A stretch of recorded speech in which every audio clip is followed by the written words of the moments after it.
Hello everyone. Today we have started a new series in which students will come and deliver their lectures on a given topic. So please encourage our students. Thank you. Hello everyone, my name is Ayushi Mishra and I am a student of BA second year third semester. आज मैं आप लोगों को भारत में पुर्तगालियों और डचों के आगमन के बारे में बताने जा रही हूँ। यूरोपीय देशों के साथ भारत का अत्यंत प्राचीन काल से संबंध चला आ रहा है। प्रायः 3 मार्गों से यूरोपीय देशों के साथ यह व्यापार होता था। पहला उत्तरी मार्ग जो अफगानिस्तान तथा मध्य एशिया से होता हुआ कैस्पियन सागर और काला सागर की ओर जाता था तथा कुस्तुनतुनिया जाकर समाप्त हो जाता था। दूसरा मध्यम मार्ग जो ईरान तथा सीरिया से होता हुआ भूमध्य सागर के तट पर स्थित लेवान तक पहुंचता था। तीसरा दक्षिण मार्ग यह प्रायः जल मार्ग था जो अरब सागर, फारस की खाड़ी और लाल सागर से मिश्र होता हुआ भूमध्य सागर के तट पर स्थित सिकंदरिया तक जाता था। इसके आगे वेनिस और जिनेवा के व्यापारी इस भारतीय माल को खरीदकर आगे यूरोपीय देशों तक पहुंचाते थे। परंतु 15वीं शताब्दी के मध्य भारत और यूरोप के बीच होने वाले इस व्यापार में बाधा उत्पन्न हो गई और इस बाधा का कारण था ओटोमन साम्राज्य की स्थापना। अतः ओटोमन शासक यूरोप के व्यापारियों को अपने साम्राज्य से होकर पूर्वी देशों के साथ व्यापार करने के लिए तैयार नहीं थे। इसीलिए पश्चिमी देशों को एक नए व्यापारिक मार्ग की खोज करने की आवश्यकता महसूस हुई। यूरोपीय शक्तियों में पुर्तगालियों ने सबसे पहले भारत में प्रवेश किया। भारत के लिए नए समुद्री मार्गों की खोज पुर्तगाली व्यापारी वास्को डी गामा ने 17 मई 1498 को भारत के पश्चिमी तट पर स्थित कालीकट बंदरगाह के कपकटाबू नामक स्थान पर पहुंचकर की। वास्को डी गामा का स्वागत तत्कालीन शासक जमोरिन द्वारा किया गया, परंतु भारतीय व्यापार पर एकाधिकार रखने वाले अरब व्यापारियों को जमोरिन का यह व्यवहार पसंद नहीं आया और उन्होंने पुर्तगालियों का विरोध किया। इस प्रकार हम देखते हैं कि पुर्तगालियों के भारत आगमन से भारत और यूरोप के बीच व्यापार के क्षेत्र में एक नए युग का सूत्रपात हुआ। वास्को डी गामा के भारत आने और जाने में हुए यात्रा व्यय के बदले उसने करीब 60 गुना अधिक धन कमाया। इसके बाद धीरे धीरे पुर्तगालियों ने भारत आना शुरू किया। पुर्तगालियों ने कालीकट, गोवा, दमनदीव, हुगली आदि के बंदरगाहों पर अपनी व्यापारिक कोठियां स्थापित की। 1499 में वास्को डी गामा वापस चला जाता है और 1502 में उसका पुनः भारत आगमन होता है।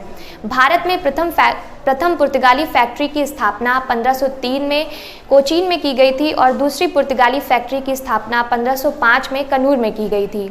पुर्तगाल से वायसराय के रूप में फ्रांसिस्को अल्मीडा का भारत आगमन होता है और यह 1509 ईस्वी तक भारत में रहता है। फ्रांसिस्को अल्मीडा को पुर्तगाल सरकार की ओर से यह निर्देश दिया गया था कि वह भारत में ऐसे दुर्गों का निर्माण करे जिनसे न केवल सुरक्षा मिले बल्कि हिंद महासागर पर होने वाले व्यापार पर भी नियंत्रण स्थापित किया जा सके। अतः उसने एक व्यवस्था अपनाया था जिसे कार्ड्स आर्मेडा काफिला व्यवस्था कहते हैं। इस व्यवस्था के तहत कोई भी भारतीय अरबी जहाज बिना पुर्तगाली से परमिट लिए बिना अरब सागर पार नहीं कर सकता था और परमिट लेने के लिए शुल्क देना पड़ता था। इसी को कार्ड्स आर्मेडा काफिला व्यवस्था कहते हैं। इसके अलावा एक नीति अपनाई गई थी जिसे ब्लू वाटर पॉलिसी कहते हैं। इस नीति के अंतर्गत फ्रांसिस्को अल्मीडा कहता है कि हमें अपनी संपूर्ण शक्ति सागर पर लगा देनी चाहिए, क्योंकि यदि हम सागर पर शक्तिशाली नहीं होंगे तो शीघ्र ही वस्तु हमारे विरुद्ध हो जाएगी। इसी को ब्लू वाटर पॉलिसी कहते हैं। 1509 में अल्बुकर्क भारत आता है। अल्बुकर्क को भारत में पुर्तगाली शक्ति का वास्तविक संस्थापक माना जाता है। 1510 में अल्बुकर्क ने गोवा पर अधिकार किया और उसे पुर्तगाली साम्राज्य की राजधानी बनाई। अल्बुकर्क के समय में पुर्तगालियों का सबसे ज्यादा विस्तार हुआ और उसने अपने व्यापार को श्रीलंका की राजधानी कोलंबो तक बढ़ाया। प्रारंभिक पुर्तगालियों के संबंध में इतना ही। इसके आगे हम डचों के भारत आगमन के बारे में जानेंगे। 1581 में हॉलैंड ने स्पेन से स्वतंत्रता प्राप्त कर ली। अतः हॉलैंड वासियों में भी पुर्तगालियों के समान पूर्वी देशों के साथ व्यापार करने की इच्छा जागृत हुई। डच स्वभावतः एक व्यापारिक जाति थी।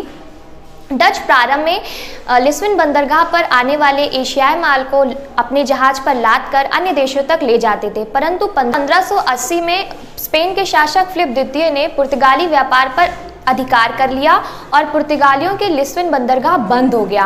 अतः डचों ने स्वयं पूर्वी सागरों की ओर बढ़ना शुरू किया। समुद्र के तटवर्ती क्षेत्रों में रहने के कारण ये बहुत अच्छे नाविक थे और जल मार्गों से दूर तक जाने तथा नए उपनिवेश स्थापित करने में इन्हें कोई कठिनाई नहीं हुई। कालांतर में हॉलैंड ने पूर्वी देशों के साथ व्यापार करने के उद्देश्य से 8 डच कंपनियां की स्थापना की गई। बाद में इन 8 डच कंपनियों का आपस में विलय कर दिया गया और एक United Dutch east India company की स्थापना की गई। इस कंपनी को पूर्वी देशों के साथ व्यापार करने का अधिकार प्राप्त हुआ। डचों के आने से पहले पुर्तगालियों का पूर्व में समस्त व्यापार पर एकाधिकार था और डच लोग बिना पुर्तगालियों से संघर्ष किए बिना सफलता प्राप्त नहीं कर सकते थे। अतः 1602 में डचों ने बेटम पे विजय प्राप्त की और मलक्का के प्रसिद्ध द्वीपों पर भी अधिकार किया और धीरे धीरे करके पूर्वी द्वीप समूह पर भी अपना अधिकार स्थापित किया। डचों ने सुमात्रा, जावा, श्रीलंका आदि स्थानों पर भी अपना अधिकार स्थापित किया। भारत में उन्होंने पुलिकट, कासिम बाजार, पटना, सूरत आदि पर व्यापारी कोठियां स्थापित की। भारत में डच शक्ति का पतन। प्रारंभ में अंग्रेज और डचों के संबंध बहुत मधुर थे, परंतु व्यापारिक प्रतिद्वंदिता के कारण ये दोनों एक दूसरे के शत्रु बन गए थे। 1623 में डचों ने अंग्रेजों को भगाने के लिए बहुत से अंग्रेजों की हत्या तक कर दी थी और इस भीषण रक्तपात के कारण अंग्रेज और डचों में और कटुता आ गई। लगभग 3 शताब्दी तक डचों ने भारत पर अधिकार रहा, परंतु अंग्रेजों ने डच शक्ति को भारत में ज़्यादा देर तक स्थिर रहने नहीं दिया। आज की वीडियो में पुर्तगालियों और डचों के संबंध में बस इतना ही। Thanks for watching.